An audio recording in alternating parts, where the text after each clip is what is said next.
Assalamualaikum warahmatullahi wabarakatuh. Waalaikumsalam warahmatullahi wabarakatuh. Baik, selamat malam teman-teman. Jadi di sini kami dari kelompok 3 dari matkul digital pemasaran akan membicarakan tentang web development and design. Dan sebelum itu perkenalkan saya Delmina dan rekan saya Alina.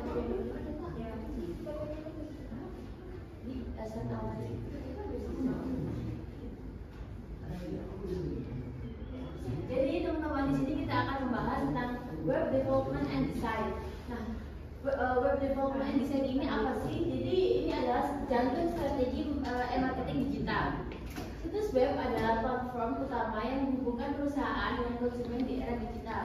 Desain dan pengembangan web yang strategis menciptakan pengalaman penggunaan yang positif dan mendorong konversi bisnis. Nah, mengapa web developer itu penting teman-teman? Di dunia yang semakin terkoneksi dengan secara online ini, membuat kehadiran digital menjadi kebutuhan mutlak. Nah, situs web ini bukan hanya alat informasi, tetapi juga media komunikasi, pemasaran, dan transaksi yang membangun citra merek serta menjalin hubungan dengan konsumen.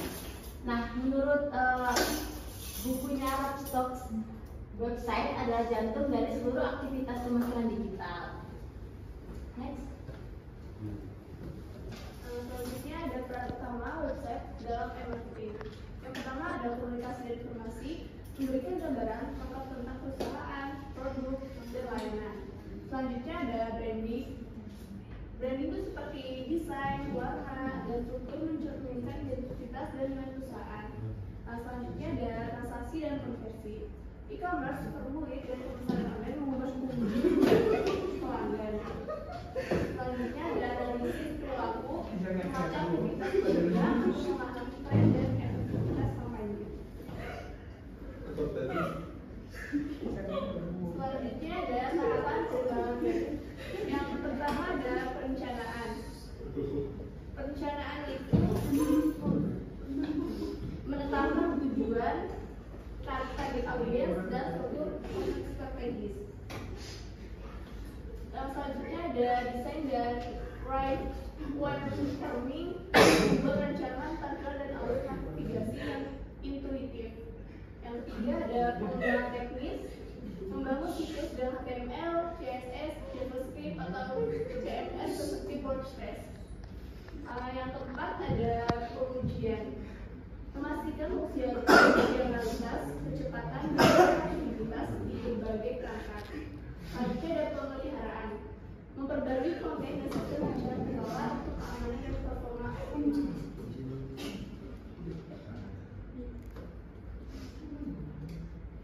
Nah, selanjutnya teman-teman ada prinsip desain web yang efektif.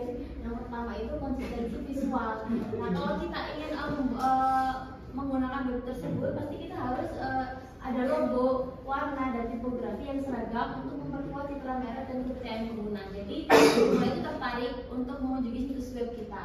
Yang kedua itu ada navigasi mudah. Dan navigasi mudah ini adalah struktur sederhana dan logis, membantu pengguna menemukan informasi dalam beberapa klik. Jadi kayak mempermudah teman-teman untuk mengunjungi situs kita. Yang ketiga ada responsivitas. Nah, situs itu harus menyesuaikan tampilan di desktop, tablet, dan smartphone dengan sempurna.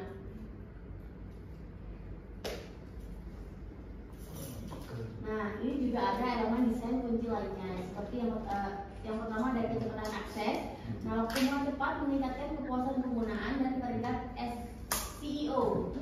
Gunakan gambar ringan dan optimasi kode. Yang kedua ada psikologi warna. Biru itu menciptakan kepercayaan, merah menimbulkan urgensi, warna mempengaruhi emosi pengguna. Terus yang ketiga ada call to action atau tombol CTA yang jelas dan strategis meningkatkan tingkat konversi secara signifikan.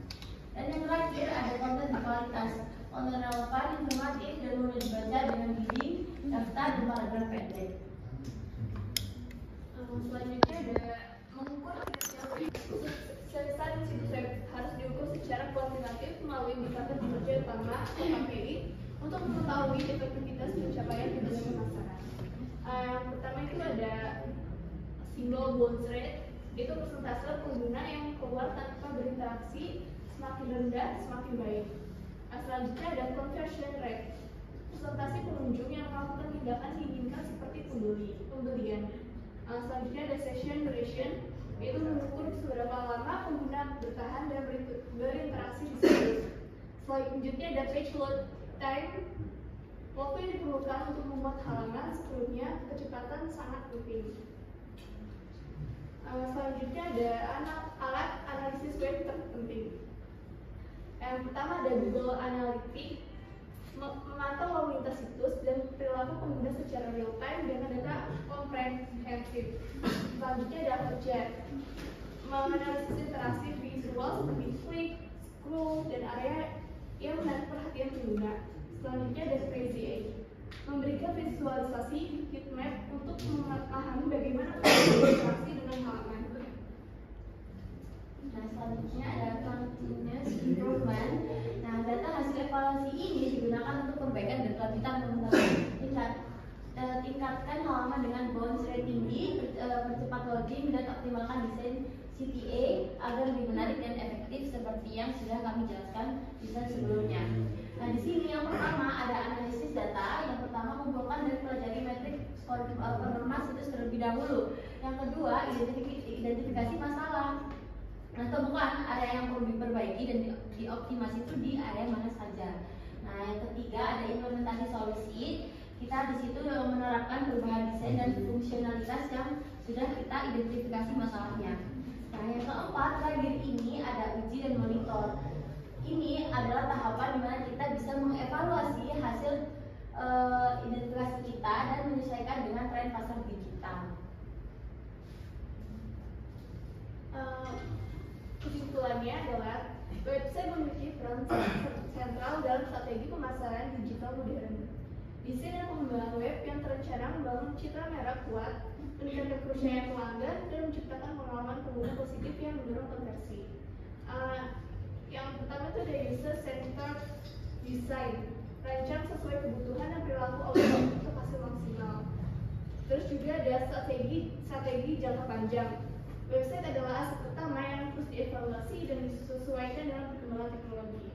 Selanjutnya ada efektivitas bisnis, platform yang menarik secara visual dan efektif mencapai tujuan bisnis serta memperkuat hubungan pelanggan.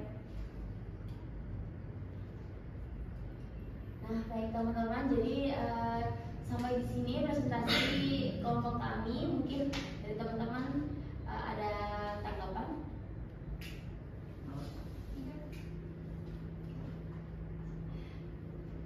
Baik, kami rasa tidak ada tanggapan.